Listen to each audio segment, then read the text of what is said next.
I could tell you, if you have that inking of wanting to be creative and express yourself, find an art class that you love. This is the Bold Artist Podcast. You have answers and you're expressing them in your art. Your art is important and it needs to be seen. Welcome, and let's get started with today's episode. Welcome back to another episode of the Bold Artist Podcast. Today, we get the pleasure of having Noemie L. Cote on the show. Noemi is living in Ottawa, Ontario, where she paints landscapes in lush texture and painterly colors. Noemi, welcome to the Bold Artist Podcast. Well, thank you so much for having me. This is awesome. We are so thrilled that you're here with us today to tell us a little bit about your story, who you are as a bold color painter, and to hear more about your work as an artist. And so would you start out by sharing a little bit about yourself with us? For sure. So I paint landscapes, as you can see here. This is one I just finished yesterday. I'm really proud of. It's the biggest one I've had done so far. It's beautiful. And for those of us on audio, who are listening on audio, would you describe that painting for us? Absolutely. So it's a 40 by 60 inch painting. I use oil, and I love oil for the texture. So I call it butterly texture. So you can see the brush strokes, the ups and downs, the dips of it. I have more of a loosely way of painting. I think it's called painterly, where the brush strokes, you see the movement, the space between the brush strokes at certain places. And that part of this podcast is I use pretty bold colors, vibrant colors. And it's not just red, blue, and yellow. It's a variety of colors, but it's also how I use the colors and the way I paint it.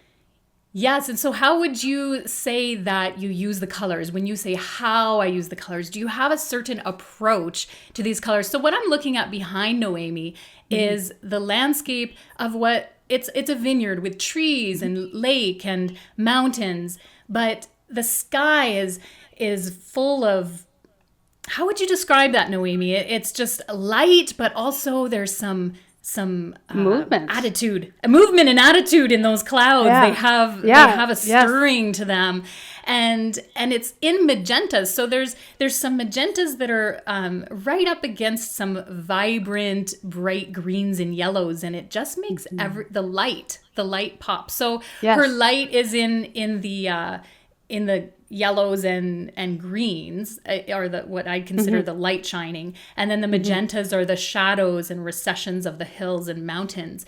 And so it's how are you using this color, Noemi? What's your approach there? Well, I can tell you about specifically this painting. As the new year is coming, so 2022 is coming near, I decided to use and be inspired with the new Pantone color of the year, which is called Very Perry, and it's a purple. It's the ones that, like the mid-tones around somewhere in there. Okay, yes. So Very Perry. I already had, Very Perry. Yeah. It's very cool. Inspirational, transformation, creativity is kind of what I was going for. And I paired it with lots of greens and yellows and freshness to bring in the wellness. Because I find a lot of times, well, not all times, every time, for me, nature grounds me, makes me feel better. It does something to my soul, and I always want to try to portray that in my paintings. So that's one of the aspects of how I choose colors, but it could change. I mean, I try to be limitless and open-minded when it comes to colors. I'm playful with colors, although it's all very planned before I start painting. Planned and playful. I love that. I'm playful within my structure. Which is a great way to be. Otherwise, I'll never get anywhere. Yeah. That's wonderful. And so we see here, and we've heard a little bit about your painting and how you approach the color. Can you give us a snapshot of Noemi? Who is Noemi? What is your life like as an artist there in Ottawa, Ontario? Oh, yes. Okay, well, first of all, I love my life. I love what it's become. I'm 41 years old now, and I finally figured out what it is I truly want to do in life. And I'm doing it, so I'm really excited about it. So I'm somewhat fresh and new as a full-time artist. That's why I'm so excited about it. So I work from home. I have a home studio. Maybe one day that'll change, but right now this is where it's perfect. I have a new puppy, so it's nice to be home. I am a single mom at presently, and I have 2 kids, so they come in and out. It's nice to always be there and flexible and available for them. And I just love it. What else about me? My background before being a full-time artist has always been graphic design. So I had I've heard that from a lot of artists. A lot of artists. It's very interesting to me how photographers and graphic designers often segue in life towards painting. Yes, There I'll seems tell to you be why. a theme. There's a Okay, theme. tell me why. I'll tell you my why, because it doesn't Okay. resonate for you, but doesn't mean it's everybody. Is I actually went to an art school, an arts high school, and did very, very well, excelled in the fine arts. Not so good at anything else, but art was my subject. I knew I wanted to, but I didn't have the self-worth. I didn't know. I just had that the stigma of you have to be a struggling artist, and I had to pay rent, so that was not an option. So I decided to find a career where I could be creative, because I have to be creative, otherwise I am a full-on depressed person. It's my way of living, expressing. So I went to graphic design, found a technical school, and put my skills on the computer, creatively, and excelled in that career. It's a wonderful career, but after the kids, after they're little and they're getting a little bit older, independent, I was like, who is Noemi? Who am I? What is it that I truly want? And also the COVID thing. I think for a lot of people, it gets them to reflect in their life. What's going on? Are they on the right path of themselves, or fully expressing themselves? Are they truly happy? And then that's when I did my big step. Okay, so your big step would have been maybe last spring or 2 springs ago. You said the COVID thing, so I'm just relating that on a timeline. Yeah. And so then with that reflection, you made a big, bold move into full-time artistry, or how did that process work for you, Noemi? Yes and no.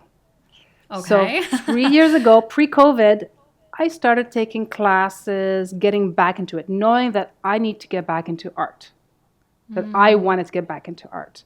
But being a single mom, multiple jobs, there's just no time for it. But they're getting older. I took classes. This is where I could tell you, if you have that inking of wanting to be creative and express yourself, find an art class that you love, an artist that you like, their style, and take that class and see how that goes, just to get you going. You'll feel better and potentially open up roads for you.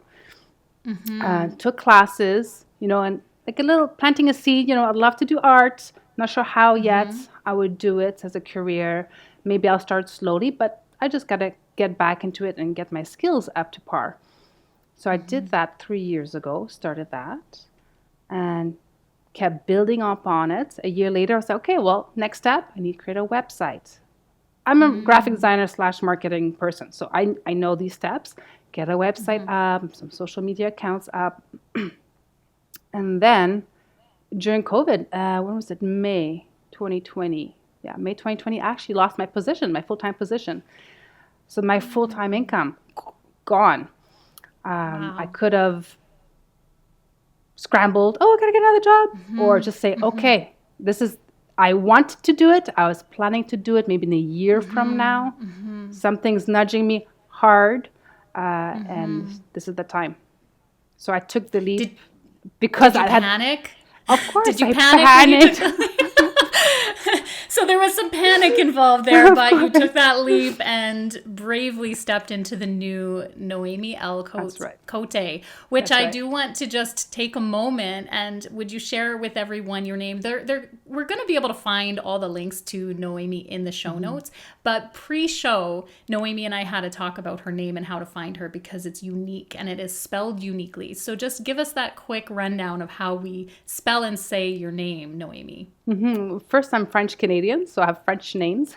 And this is where it's a little harder when it comes to writing it. My name is Noemi, and it's spelled Noemie, because female names have a silent E at the end. So that's a little French homework. French lesson for me. Lesson, there you go. Yeah. And the L, because I have two last names. I have my mom's and my dad's last name. So I tried to make it a little shorter. So L actually stands for La Rochelle, which is a beautiful name. And then I have Cote, which is C-O-T-E. So my domain and Instagram handles, all that stuff, it's Noemie L. Everything's Cote. the same. Yes, and you can all find that in the show notes, whether on YouTube or listening on an audio app.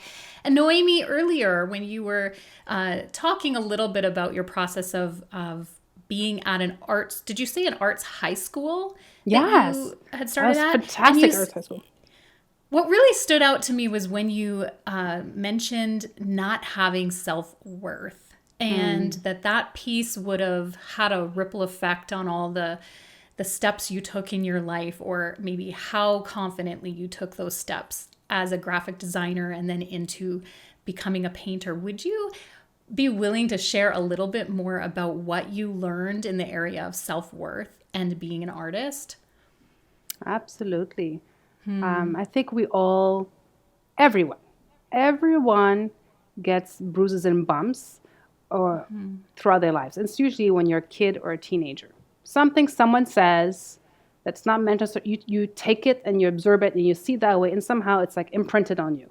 And now everything you do, you kind of question yourself for whatever reason.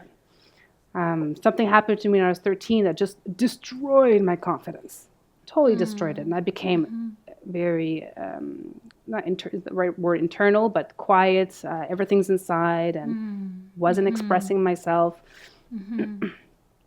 So that imprinted for many, many years. Coming out of high school, I knew I was like excelling in art. I knew I loved it, but didn't have the confidence. And it took years, like seriously, years to build up that confidence, step by step, doing things a little bit boldly when you're a little scared, like a little interview, like this is, you always get a little scared prior, but you do it and you feel good and you build up those muscles, that momentum to be a bit more bolder, more braver towards what you want to do. So it's nice to have kind of a vision of where you're going to and taking the steps, which is really important. And personally, I've taken like some self-help kind of books, some guidance, some groups where it's kind of coaching or one-on-one coaching and like therapy, whatever it is that you need to get over those little hurdles, because it's all internalized things. Right? We all have it. And as an artist or entrepreneur in general, like you're starting a business, nothing is secure. There's no steady paycheck. There's, it's just you kind of pushing yourself forward in the world, representing yourself, and not sure how people are going to take it. It's big, it's bold, that's for sure. But if you can take little steps and keep moving towards it, you're going to get bigger and braver as you go. So what would you say to the artist who feels like self-confidence is the number one thing holding them back? Some artists might feel like their skills hold them back and they need more classes in that area, or others might feel, it's a different area. But if it's self-confidence and self-worth, what would you say to that artist? All right. It's all internal mind game. It's really what it is. It's a mind game, because our mind is just so powerful. And whatever someone says something, you have those automatic voices. Oh, they're lying. They're not telling the truth. Like someone says, I love you, like whatever. Someone says you're pretty. Oh, you're lying. You're just saying that to please me. How about you just take it for the word that they say, remove all those internal chatter. That's number one. That's just a little trick I've been like reading and doing myself. So self-worth is all about your self-image. How do you see yourself? If you look in the mirror, how do you feel about the person you see in the mirror when you think about yourself? And if it's negative, if your mind is always pinpointing, oh, you're this, I'm lazy, or I'm fat, or da-da-da, or not good enough, then you got to work on those. And how to work on those? I'm not a specialist, but there's lots of ways There's around lots of help it. out there. Yeah. There's lots of help out there, but it's to be kind to yourself mentally. And so relating that, right, and relating that into being an artist, I guess that we could translate the great advice that you just shared into art. When someone compliments your art or says to you, you're so talented, that we need to accept that as truth and not be second guessing or pushing away what is there to build us up as artists. And Exactly. So in the area of art, I would say that is so like such valuable advice to help to build up our confidence as artists. And just, art is objective. People will like it, people will be indifferent, and people will hate it. There's so many styles out there, and they're all beautiful to the right audience. So as long as you know, you build up your self-worth, your self-image, and you know that you enjoy doing it, you're happy with it, enough happy. I know we can be very tough on ourselves. That you will find the right viewers, the right customers with time, and not to be bothered. Just know that I don't like every style of art. Some other art, I'm like, oh my God, I can't believe it. Yeah, we had an artist but vice recently versa. on the show. Oh, yes, we had an artist recently on the show who said for her, a lot of freedom came from realizing that her art isn't for everyone. That's and right. that was very liberating to know my art's not for everyone, and you don't have to create art for everyone. Absolutely. So, I love that, yes. because this way you can stay Yes. true to what you want to do, and not like, oh, but why don't you do it this way? Or, oh, it'd be nice if you did that. Or can you do this for me? No, I do landscapes. Point final. It's that's what I'm focusing on. You can easily get swayed by everyone else if you're not strong within what it is that you want to do. So tell me more about the landscapes, Noemi. You clearly have a way with landscape and the beauty, the light, the texture, how we describe you as having that painterly look. How did you come to fall in love with landscape? How did you learn it so well? Can you tell us a little about that? Absolutely. Well, I just love nature. I love being outdoors. And it's funny, okay, I'm always trying to be transparent and authentic. It's such an important part of me. I paint a lot of landscapes, but I'm not the hiker. Like, I'm not out there every weekend out in nature hiking. But also it's a lifestyle that I have. Single mom, kids, dog, maybe one day. I get inspired by nature because of what it does to me. It grounds me. I feel amazing. It gives me a bird's eye view of my whole existence, my whole life, and not just the issue of today and tomorrow. And it puts you in a different space. For the subjects, meaning what I'm painting, I tend to go out. I do hike. I do go out in nature, but I take a lot of photos. So I get inspired, and I can do a series, maybe 5 different paintings from one day's going in nature and taking photos. This one, it's a vineyard, and it's a farm that the person that I know that's purchased a farm, and they're creating this farm. So now I'm part of, I'm an art in residence for a year with them. So they're promoting and supporting me to create a body of work at their location. But it's so inspiring. I love trees. I'm just in love with pine trees. Me too. I love them so I much. often all the time. say my whole life feels like I'm a tree. I really, really relate to trees. So silly, but I love it. Yeah. I truly I drive and I see the trees. I'm like, they all have different personalities and the way the branches are. I'm like in love with trees. I've also always said I would love to hear the stories that trees tell, because they have been here so long, and they've known so many people to pass beneath them and gaze up at them, that I've always wanted to just, hey tree, tell me a story. tell me about the world. And the way that anyway, continue. I'll give you my history your of landscape. Of course, the history of the style. And a funny thing is that when I went to the art school, I didn't like painting. I didn't like painting at all. I kind of sucked at it, at least in my standard. Didn't like painting. It was acrylic paint, and it's the style. I was really into ceramic sculptures, and I still am, but I'm not at the point in my life that I am able to do it. So that's another phase as an artist. When I have a studio, I will be doing ceramic sculpture, absolutely, for sure. I love playing with that. But the 3 years ago, when I felt I need to do art, it was really practical. I was like, I need to do art. I can't go to studios and 'cause I have young ones. And what can I do in the house? I was like, okay, well, I can paint. Okay, well, keep my mind open. Just opening your mind is something I can talk to you about. Opening your mind, opening to possibilities is huge. I was following artists. I was looking at artists, local artists, and I just fell in love with a local artist. And he was teaching classes. I'm like, hey, I'm going to go take his class and see what's going to come out of it. I'm going to have fun. It's a weekend and get introduced to oil paint. I'm like, that's kind of fancy oil paint. I had never tried it. And damn, one weekend, I had that technique down. Like, I was in my element. Of course, I doubted myself, but the painting turned out really good. And I was like, wow, yeah. Okay, I found a style that I resonate with.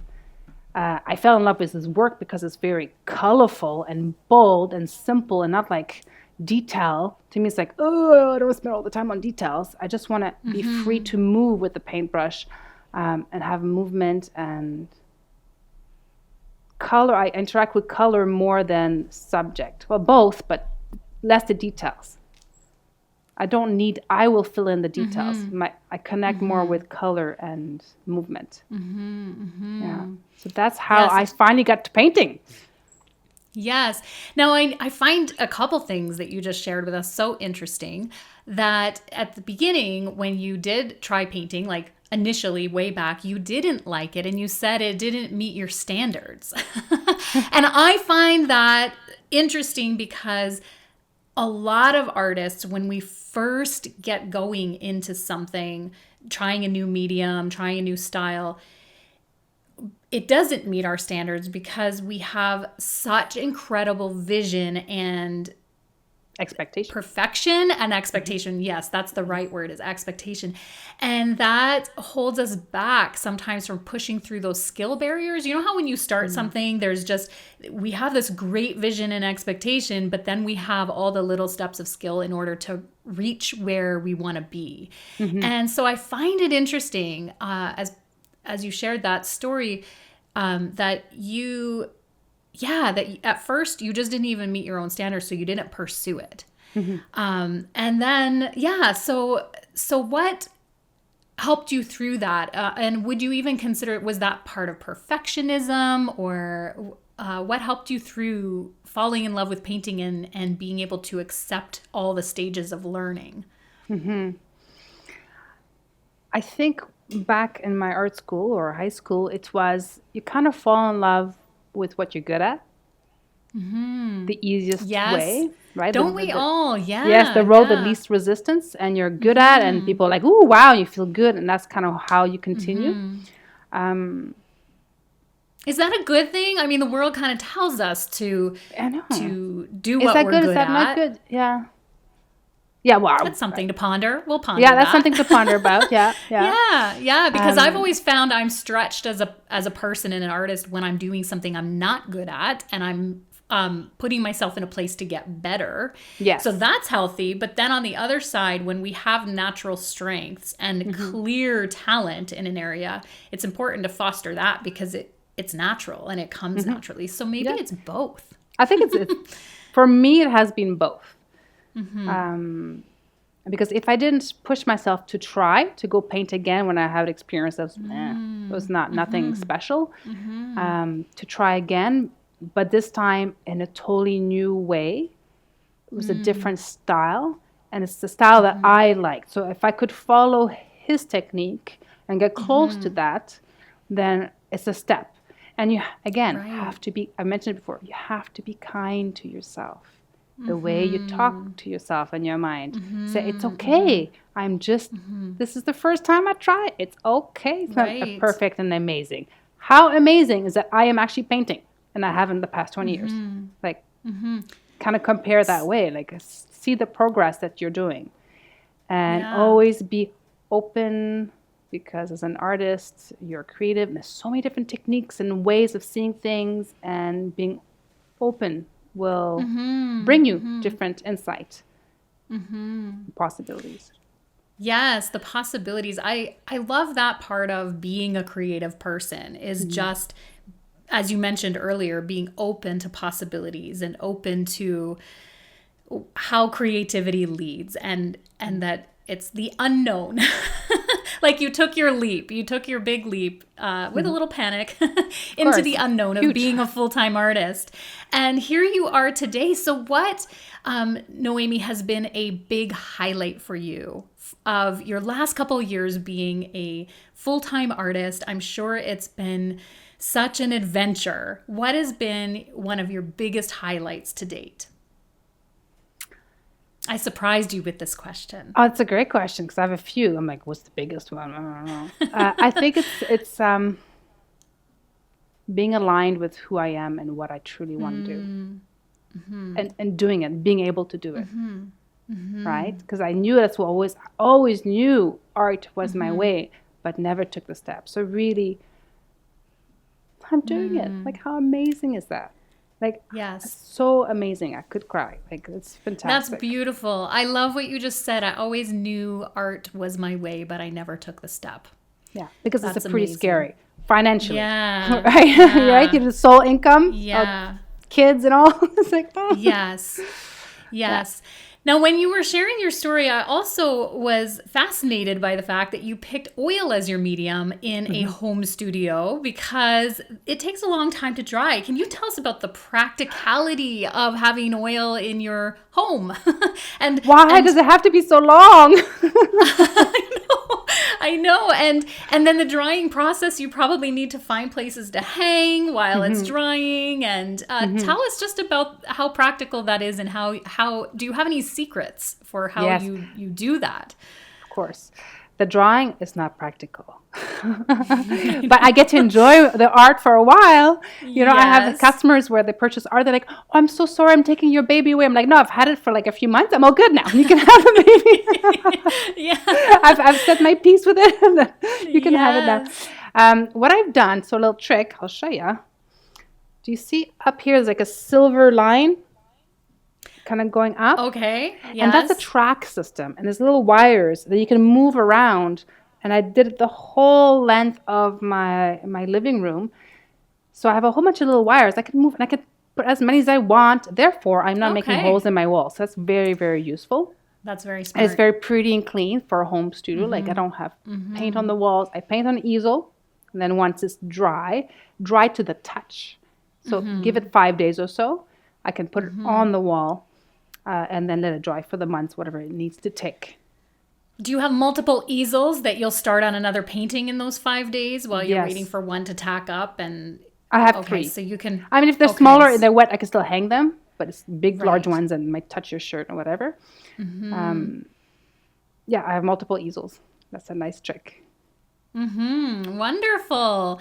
And so, is there anything else burning on your heart or mind today, Noemi, that you would want to share with the listeners and watchers of the Bold Artist podcast? Anything that you just have been wanting to speak to other artists?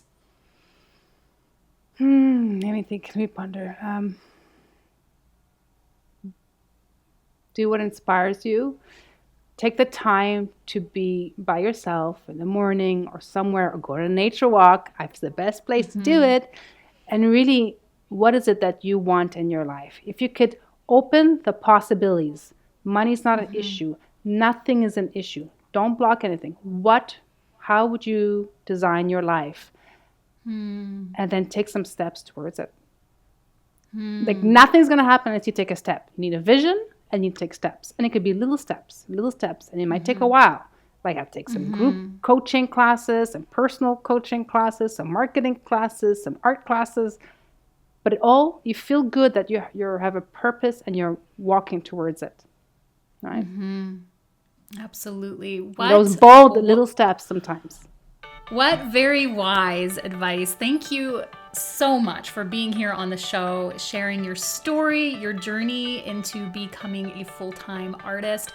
We admire your landscape art, Noemi, and wish you all the best in going forward in your world of possibilities. That's right. I love Absolutely. I love that you opened our mind up to possibilities today and just gave us some really good reminders. Yes. Fantastic. It was my pleasure. So lovely chatting with you. Well, thank you for being on the Bold Artist podcast, and thank you everyone for tuning in. Noemi and I hope that you keep creating until next time. Bye for now, everyone.